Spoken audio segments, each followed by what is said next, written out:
So continuing looking at topic 3, photons, we've got our second subtopic, the photoelectric effect.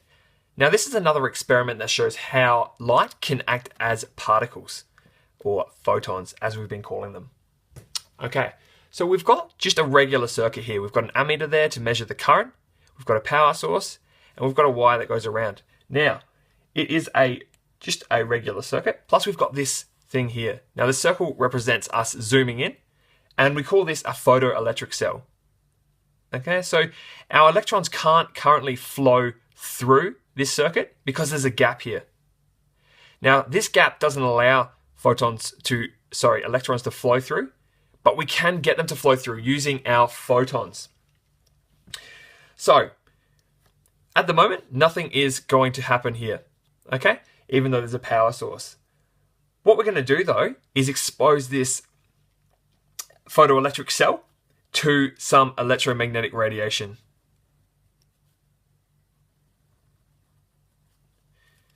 So I'm going to call this electromagnetic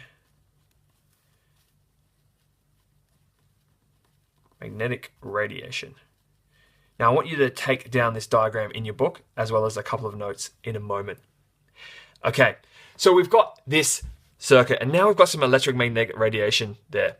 Okay, so we've got some power and obviously we have some electrons that want to flow, but we've got a gap so they can't do it. Okay, so these electrons are stuck in the surface of this photoelectric cell right here. Now, what our electromagnetic radiation is going to do is give these electrons in the circuit enough energy to escape from the metal and jump across the circuit and complete the circuit. Okay, now we need a lot of energy to remove it from the surface, and if our radiation doesn't provide enough, it's just going to be reflected. Okay, but as soon as we get over that threshold of energy, we can get electrons flowing through our circuit. Okay, so basically, I want you to take this down. This is the definition of what's happening. When light of a sufficiently high energy is incident on matter, so in this case, our photoelectric cell, it may be absorbed by the matter, from which electrons are then emitted. This is called the photoelectric effect. So again, our electromagnetic radiation comes in, gives our electrons enough energy to escape, and the electrons can be emitted from the matter.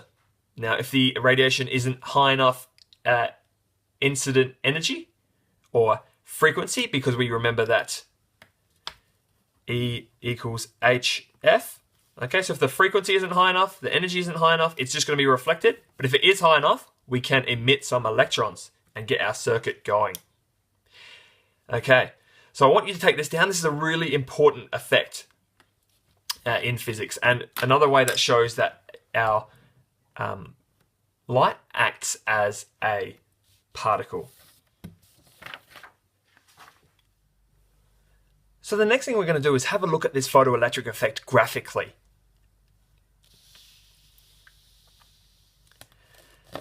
So what we just described, you can now see in the graph here.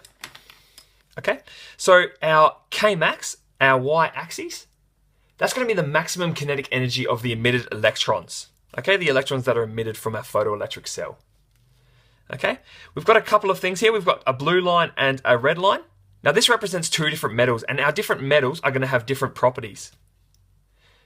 All right, if we come down to the y-axis, have a look. We've got two values. We've got W1 for our metal 1. That's this one here. And W2. Now these W values are what we call work functions. So work functions are the minimum energy required to remove an electron from the surface. Okay, and you can see these are different for different metals. Now if we come up, we have got at the x-axis, we've got the threshold frequency. Okay, so we've got the threshold frequency for our metal 2, and we've got the threshold frequency for our metal 1.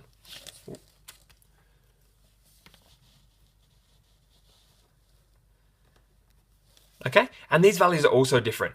Okay, but you can see that the lines are actually parallel. And what this means is that they have the same slope. All right, and so far in physics, we've dealt with a lot of straight lines, and this is the same again.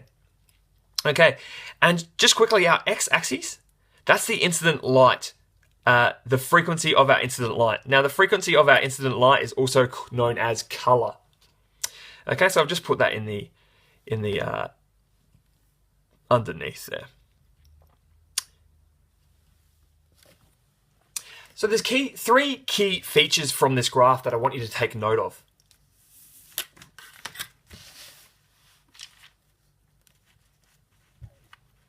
Okay, so the first feature is the minimum frequency, or F naught. Now that's this here, the threshold frequency, and this point here.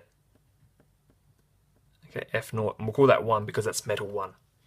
So the minimum frequency, F naught, at which electrons are emitted varies with the type of material, and we call that the threshold frequency. Okay, that's the first point I wanted to highlight. Now the next point is the work function, W, of a surface is the minimum energy required to remove it from remove an electron from it. Okay, so that's this here. So the work function, it sounds similar to the threshold frequency. The work function is the minimum amount of energy to remove an electron from a surface. Now, the threshold frequency is the minimum amount of energy in which electrons are emitted, okay? Because they have to jump that gap. So you can release them at the work function, but they're not emitted until we get to that threshold frequency. Okay? Now, thirdly, the work function, W, is related to the threshold frequency by the equation W equals HF naught. Now, I want you to take note of all of these. So if you can, pause the video now and just make sure you've got these notes taken down. All right. So now, also, what I want to mention is that we can see these are two straight lines. Our y-axis is Kmax, and our x-axis is F. Okay? So because these are straight lines, a linear equation, we can represent the line as such. So we can say Kmax equals HF take W. Okay? Now this is just the exact same thing as writing y. Y is our Kmax equals our slope, h, times our x-axis plus our y-intercept. Okay? In this case, our y-intercept is a negative, so that's why we put our negative there. All right. So that is the equation for this photoelectric effect. And we can use that in a lot of ways to solve a lot of problems as long as we know a few of the values. So I just want to quickly also mention that you can use this to prove the conservation of, using the conservation of energy, prove that this is true. Okay? So I'm just going to write this in shorthand, the conservation of energy. All right, so the conservation of energy states whatever we start with, we have to finish with as well. Okay, so what we've started with is the energy of our light source. Okay, so that's what's come in. Nothing's happening, and then our light has come in. Now we know the energy of our light source is HF. Okay, so that's what we've got to start with. And then if we've emitted an electron and all the light's been used up, we're going to have that equal to the kinetic energy of our electron plus the work function, whatever it takes to emit it from the surface.